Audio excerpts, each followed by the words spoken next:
Most people who are researching a move to the Okanagan start by researching Kelowna real estate. And while Kelowna is absolutely the heart of the central Okanagan region, you're about to discover something that you may not have expected. The Okanagan is an entire valley stretching over 200 kilometers with different dramatic communities, price points, and lifestyles at every single point along the way. Now, the difference between buying in Kelowna versus Vernon versus Penticton, or even Lake Country or West Kelowna, isn't just location, it's a completely different experience of what living in Okanagan.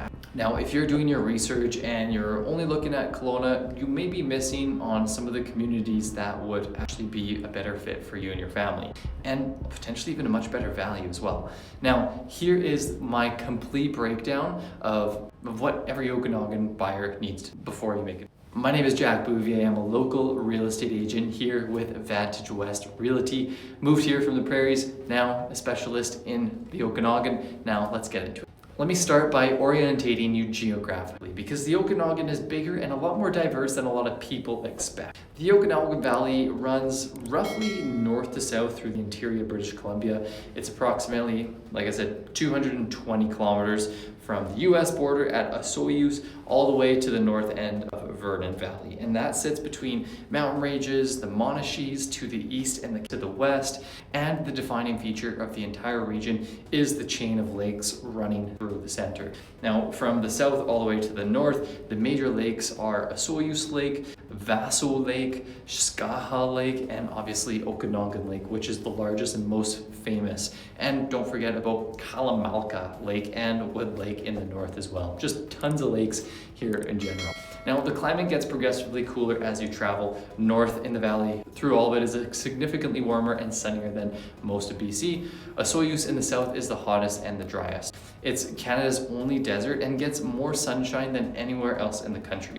Now, Kelowna in the center gets approximately 2,000 hours per sun per year. Now, in Vernon, in the north, is a bit cooler and does get a little bit more precipitation with more four-season mountain feel up there. However, the highway connecting everything is Highway 97, which runs the full length of the valley. Kelowna sits in the middle and is the transportation hub. The international airport is there, and it's the point from which both Vancouver and Calgary are roughly 5 to 6 hours each way by car. Now, understanding this geography is the foundation, in my opinion, for understanding why different communities appeal to different types of buyers. Kelowna is the largest city in the Okanagan and the economic, cultural, and transportation hub of the entire region. Our population is sitting at approximately 145,000 people in the city proper, with the broader metropolitan area including West Kelowna, Lake Country, surrounding areas sitting around 254,000 people.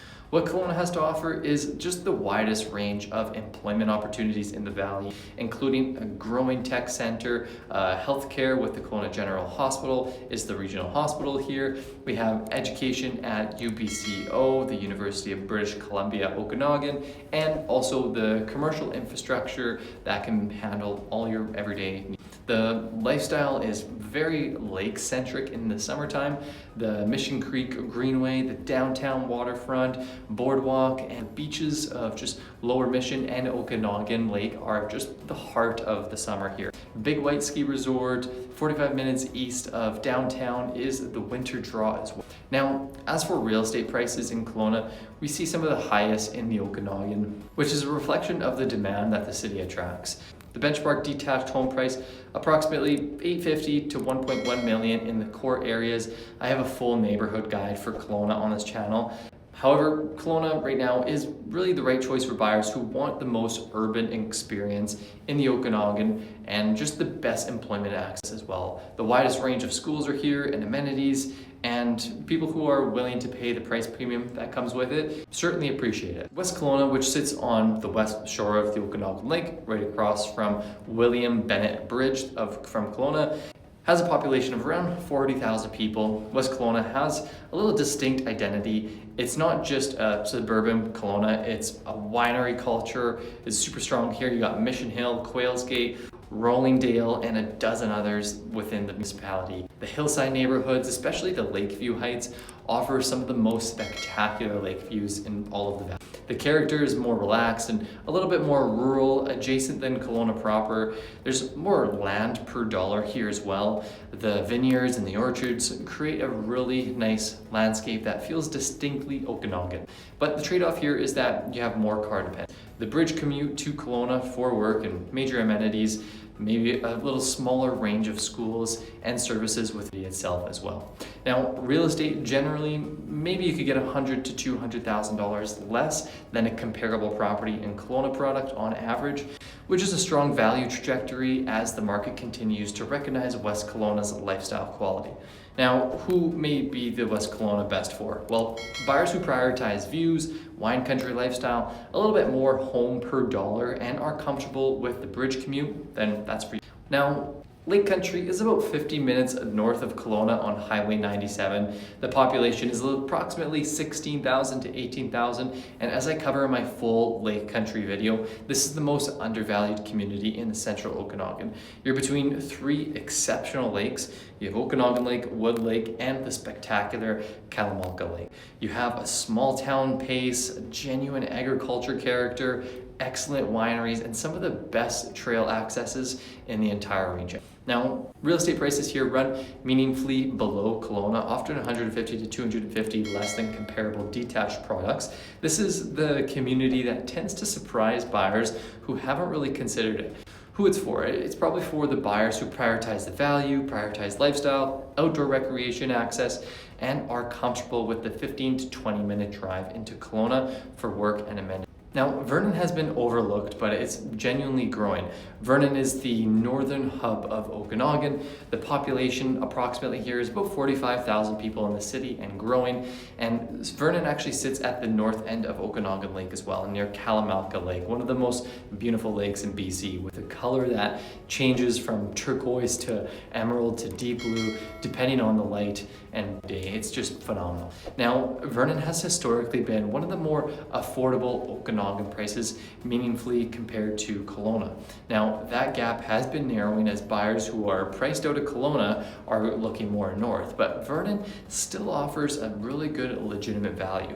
The lifestyle is somewhat different from Kelowna, I would say. It's a bit more four-season, a little bit more mountain influence focused, with Silver Star Resort, very accessible, only 22 kilometers from downtown, providing a really strong ski culture. Mountain bike park there is phenomenal as well. The commercial and employment infrastructure is quite similar, or a tad bit smaller, I would say, than Kelowna's, but Vernon still has its own hospital, a growing downtown, and increasingly good restaurant and culture. Trio Eatology, best breakfast. Now, who does Vernon attract? Mostly retirees, semi-retirees who want the Okanagan lifestyle at a lower price point, but buyers who just love skiing, the four-season mountain culture, remote workers who want value and aren't tied to the Kelowna employment.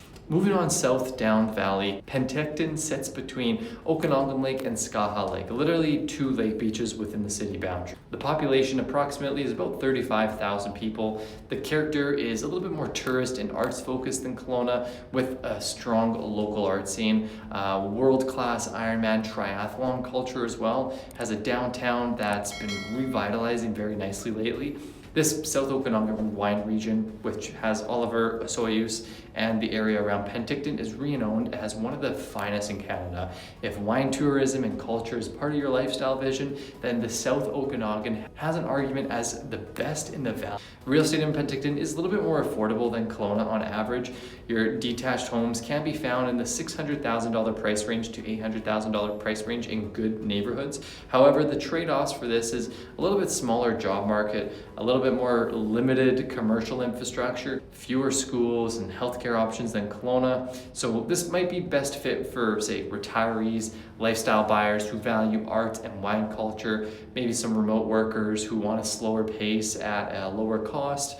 But this further south you go, such as Summerland, Oliver, Osoyoos, offer progressively more rural and agricultural settings, with increasingly affordable real estate and increasingly more heat as well, as Osoyoos is Canada's hottest and driest community. So the truly desert conditions, and it has a lot of strong. Let me give you some of the driving times that matter for daily life and to travel. I was shocked when I first found out about this. Within the Okanagan Valley, let's say Kelowna to West Kelowna, you're looking at about a 10 to 15 minute drive without bridge congestion in it. Now, Kelowna to Lake Country, maybe 15 to 25 minutes.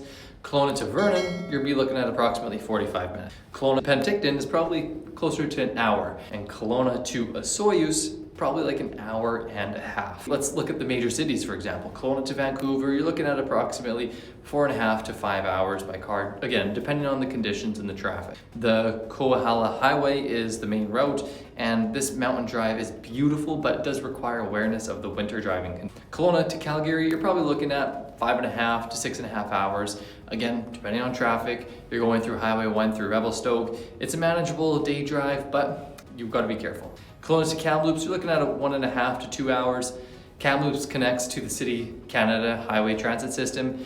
Air travel here in Kelowna, you got the International Airport, which has expanded its routes significantly. You can fly direct to Vancouver, Calgary, Saskatoon, Toronto, Edmonton, and some select US destinations as well. So for international travel beyond North America, you're typically connecting through either Vancouver or Calgary. These destinations are really important for buyers who are considering the Okanagan communities further from Kelowna, because you'll likely need to be in Kelowna regularly for travel, for work, for healthcare, and major shopping. So where you live in the valley affects the practicality of it. So you gotta make sure you keep that in mind. So how do you choose your Okanagan community? Well, let me give you the framework that I use with the buyers who are still at the stage of figuring out where in the Okanagan they would like to call home. Now, number one priority is their employment. If you're not remote and you need to work in the Okanagan economy, Kelowna proper really does give you the most options. Vernon and Penticton have meaningful but more local employment, so the more limited and more specialized you are, you gotta make sure you know where you're living. Now, Lake Country and the smaller communities are largely residential, so if you'll be working in Kelowna or working remotely, that really does depend.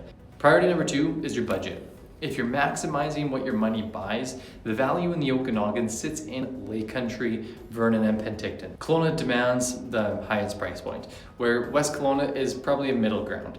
Priority three, I would say, is lifestyle. What does your ideal day life look like?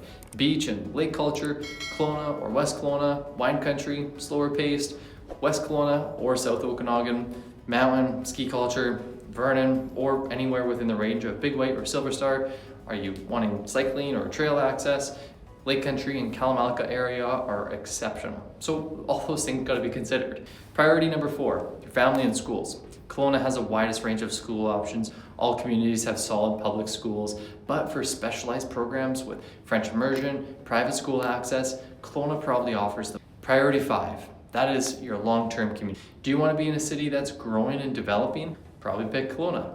Do you want a more stable, smaller community? Lake Country, Vernon, or Penticton might be your better bets. Spend time in multiple communities before you do decide, since the right answer is the one that fits your actual life. There's no right or wrong decision or option to choose from. It's what works best for you. Now, the Okanagan orientation conversation is honestly one of my favorite things to do here with new buyers, because it really opens up some options that people didn't really know that they had, and sometimes completely changes which part of the valley that they end up in. So if you'd like to talk about which Okanagan community actually fits your lifestyle, your budget, and your plans, then simply reach out. This is the conversation that really makes everything else in the search more efficient and more enjoyable. So feel free to call me, text me, 306-370-6179, or just go in the comments and description below. All my contact information is there. Be happy to have a chat with you. Absolutely no pressure, no hassle, and appreciate you watching this video. We'll see you in the next one.